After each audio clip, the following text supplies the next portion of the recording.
Well, the weather's not cooperating today. Not exactly the best looking day outside, so gonna be a little tough to get things done out here. But one thing I figured I would show you is my dad's 1999 Ford Ranger.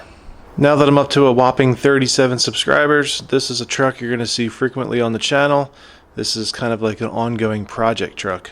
And with hindsight being 2020, I probably should have started this channel over the summer when the majority of the work on this thing was done, but it's okay. I'll get you caught up to where I'm at today and kind of show you where I'm going in the future. Now this truck is a 1999 Ford Ranger XLT model. It's got an automatic transmission and the 4-liter V6. Now starting the back, and this whole bed was removed. The entire rear section of the chassis was really rusted out pretty bad, so a lot of this rear end has been replaced. But using some of the photos I took, I can show you the new leaf springs in the back, the new Bilstein shocks with the shock hangers.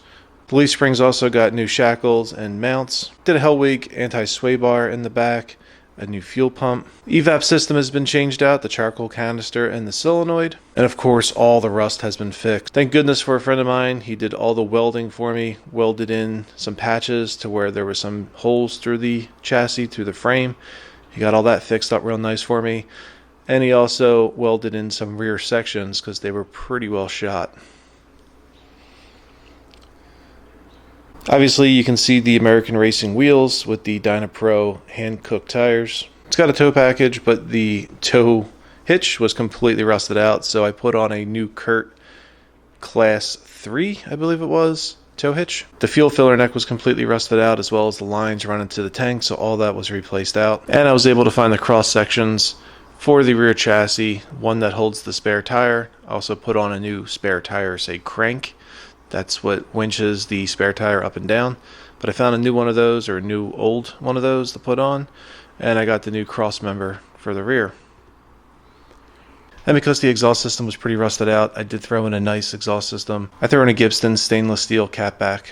I didn't want anything too aggressive or too loud or anything like that, but this has a nice simple note. A little throatier than the stock, but it sounds good.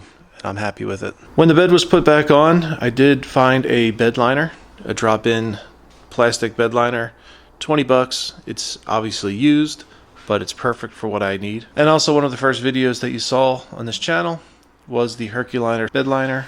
I did that on the tailgate, and that's holding up pretty well. One of the small things I did was the tailgate handle. I replaced that, so when you hit the handle, the tailgate actually drops down, no problem. And I have a new gas cap. And it's probably not going to show up on camera too well because it is kind of a dark, dreary day, but I used some of the lens cleaner, like a headlight restore kit, to get the third brake light just cleaned up a little bit. Moving on to the front of the truck, again, American Racing wheels with the manual hubs. I put those on because those vacuum hubs just do not want to work. Also a matching set of hand-cooked tires in the front. I did put on a new front valance on the bumper. It does have the holes for the fog lights, which I do not have yet, but once I get those, I'll be adding some fog lights to this front bumper. And I used the 3M headlight restore kit to take the yellow out of the front headlights. I think it came up pretty good. I did a lot of work under the hood on this truck. The hood latch snapped, the spring snapped, so that's a new hood latch, hood release. As we look further into this thing, new battery terminals were added in, a new IAC, a new throttle position sensor. This is a BBK throttle body that was added on. I also have a new Bosch alternator, a new water pump, which is a little difficult to see, but it's down in there. New harmonic balancer. This is a new Goodyear belt. New Excel coil pack, as well as new spark plugs. The spark plug wires were actually pretty good. I had to replace the heater valve. I threw in some new hoses while I was at everything. New air filter, new fan, new clutch, and a new radiator. Underneath in the front here, this is a new transmission cooler. And the lines that run from the radiator back to the transmission, all those have been replaced as well. I also added in a new steering rod.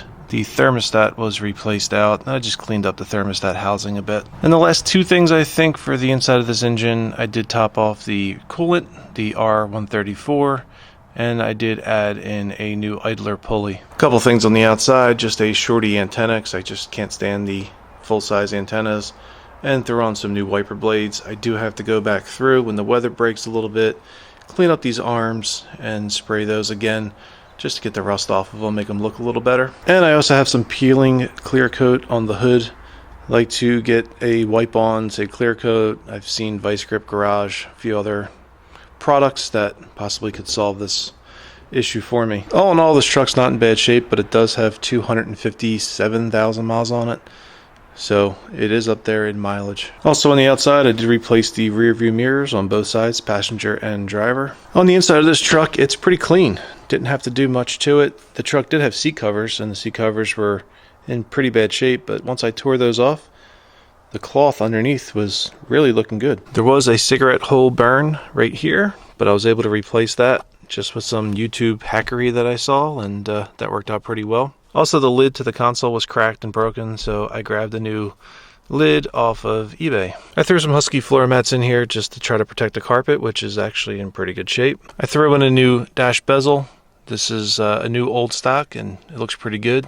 Biggest thing with this was the vents on the old bezel were broken, so now the vents work really well. Aftermarket stereo, this is a Pioneer, and there's also an Alpine in-dash amplifier. Just brings everything up to around 45 RMS. And I have Pioneer 6x8s in the front doors and in the rear. Did a bunch of little things as well, replacing the bulbs in the entry light, the dome light, as well as replacing the bulbs in the dash so all the dash lights work. I replaced the cruise control buttons. These were all pretty nasty from the sun, everything else, so I replaced these so they look pretty good.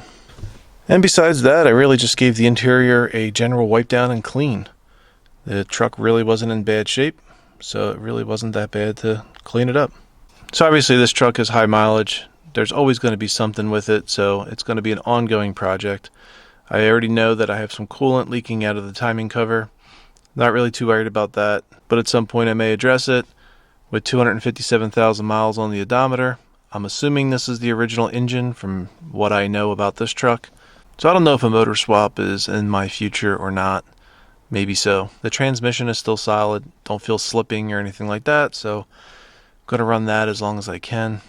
Another thing I need to address is I know when I put the fuel pump on, I didn't tighten down the little cap tight enough on the fuel tank, so I definitely have to get back in there and tighten that fuel pump down a little bit better. And as I mentioned, I do want to fix the clear coat. There's a couple spots where the clear coat has peeled off a little bit, so I like to get that addressed, as well as I have a few rust spots on the body. I want to get those cleaned up, but I really don't want to go overboard. Don't want to spend $10,000 or anything on a new paint job, body work, everything else. I like to fix things in-house. Keep it simple. It is a truck, and I'm really not trying to make this into a show truck. Just want to have something that runs well, can get me to the hardware store, grocery store, get me around town. That's all I'm looking for. So that's going to about do it. As this channel continues on, you're going to see a lot more of this truck, especially as I get into certain projects. If things break, may have to fix them, but guarantee you'll see a lot more of this 99 Ranger. Certainly appreciate my 37 subs. Thank you so much for being a part of this channel, and I'll see you all soon. Have a good one.